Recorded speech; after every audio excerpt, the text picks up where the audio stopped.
Zug, petite ville de 30 000 habitants au seuil des Alpes suisses. Spécialité locale, la tarte aux cerises, les truites et les bitcoins. Depuis 5 ans, le canton est devenu le cœur de la Crypto Valley. Un rassemblement d'entreprises travaillant dans le secteur des monnaies virtuelles et de sa technologie, la blockchain. Matthias Rusch a été l'un des premiers investisseurs. Il a ouvert un espace de coworking pour accueillir les startups du secteur. Et les affaires vont bien. Oui, on a vu une augmentation. Quand on a commencé il y a 18 mois, on accueillait 15 startups qui travaillaient sur la blockchain. 1 an et demi plus tard, elles sont plus de 70 dans 2 bâtiments différents. Les immeubles affichent déjà complet et l'investisseur reçoit près de 200 demandes par mois. Ian Warhol est venu des États-Unis pour créer son entreprise ici. C'est clairement le pays le plus accueillant au monde pour les startups de crypto-monnaies. Nous pouvons payer toutes nos taxes en Bitcoin ou en Ether. Nous pouvons aussi payer nos factures ou tous les services du gouvernement avec des crypto-monnaies. Ça rend tout plus facile. Régulation tolérante, taxes avantageuses, la Suisse fait tout pour attirer les crypto-monnaies. Son ministre de l'économie en a fait la prophétie. Dans 5 ou 10 ans, je veux qu'on parle de la Suisse comme d'une crypto-nation. Mais dans le reste de l'Europe, ces monnaies inquiètent, accusées de favoriser le blanchiment d'argent ou l'évasion fiscale. Révolution technologique ou danger économique? La Suisse joue-t-elle avec le crypto-feu? À l'origine, le Bitcoin, c'était un truc d'idéaliste.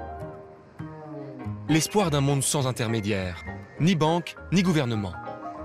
10 ans plus tard, les choses ont changé. Les monnaies virtuelles sont installées au pays de la finance.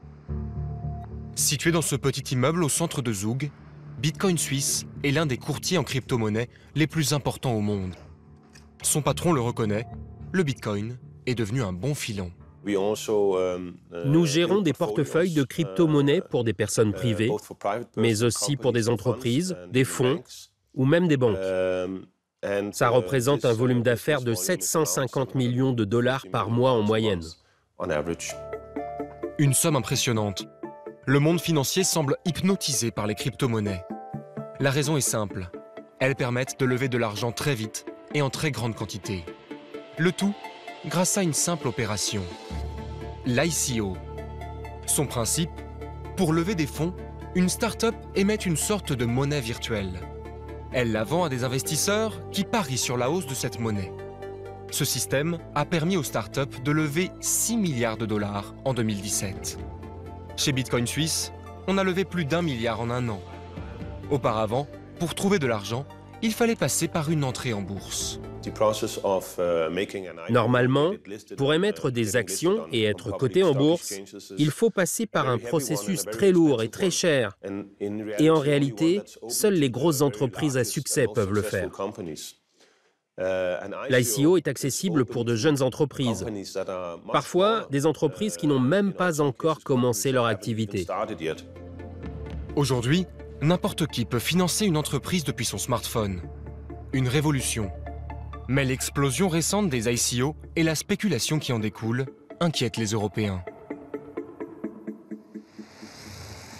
En France, l'autorité des marchés financiers a publié un avertissement. Son président tient à prévenir les investisseurs. Vous acquérez quelque chose dont la valeur peut varier de façon énorme d'un jour à l'autre, à l'intérieur même d'une journée, voire à terme pourrait valoir 0, rien du tout. Vous pouvez tout perdre. Est-ce que vous êtes bien conscient de ça? Ça, c'est le premier risque que nous mettons en évidence. Le second, c'est de dire attention, il y a beaucoup de fraude. Il y a des projets qui n'existent pas, en fait. Vous récoltez de l'argent, l'argent disparaît. Il n'y a rien derrière. Chaque mois, l'autorité des marchés financiers reçoit une 50aine de plaintes d'investisseurs français escroqués par des startups fantômes. Certaines pourraient bien être basées à Zug, mais il est difficile de le savoir. Le secrétaire du Parti vert local dénonce l'opacité de la Crypto Valley. Selon lui, la majorité de ces startups n'ont ni bureau, ni employés sur place. Voilà, il y a juste cette boîte aux lettres, c'est tout. On ne sait pas vraiment où sont situées ces entreprises. Certaines sont totalement intraçables. La plupart d'entre elles sont ici pour faire de l'évasion fiscale et pour cacher l'endroit où elles travaillent vraiment. Autre avantage pour ces startups, profiter de la souplesse d'une nouvelle loi suisse. Depuis février 2017, elles ont le droit de créer de la monnaie sans autorisation officielle, contrairement au secteur bancaire. Les entreprises de crypto-monnaie n'ont pas besoin d'obtenir une licence commerciale ou une licence bancaire pour opérer. Le canton de Zug est particulièrement tolérant quand il s'agit de donner des papiers à ces entreprises et de les aider à s'installer ici. Au point de ne pas tout contrôler.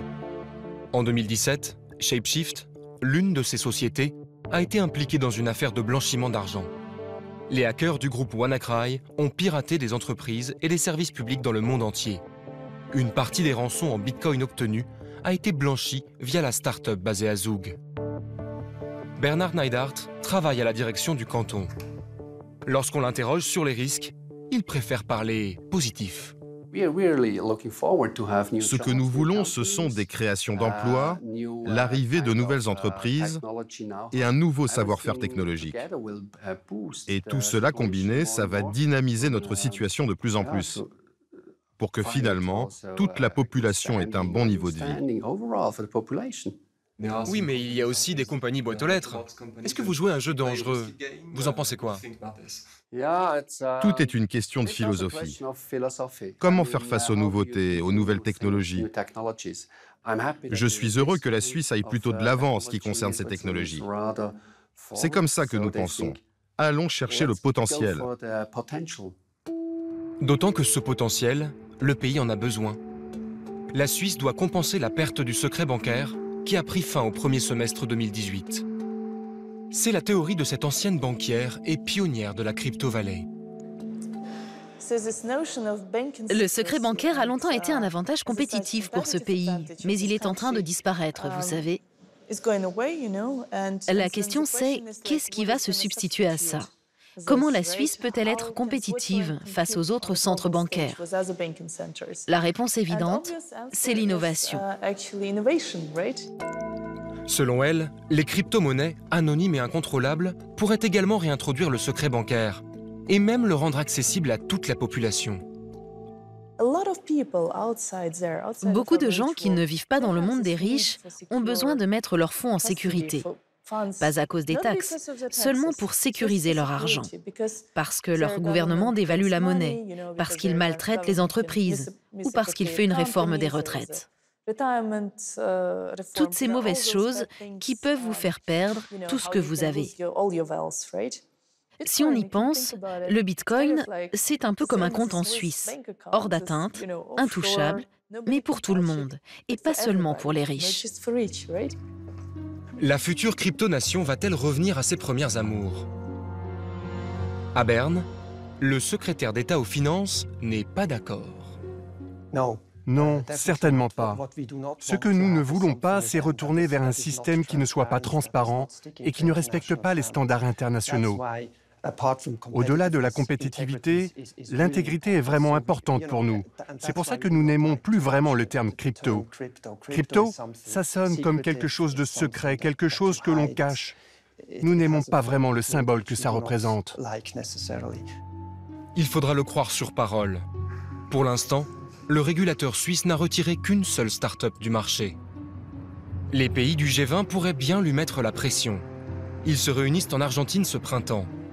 Pour la France et l'Allemagne, la régulation des crypto-monnaies sera l'une des priorités.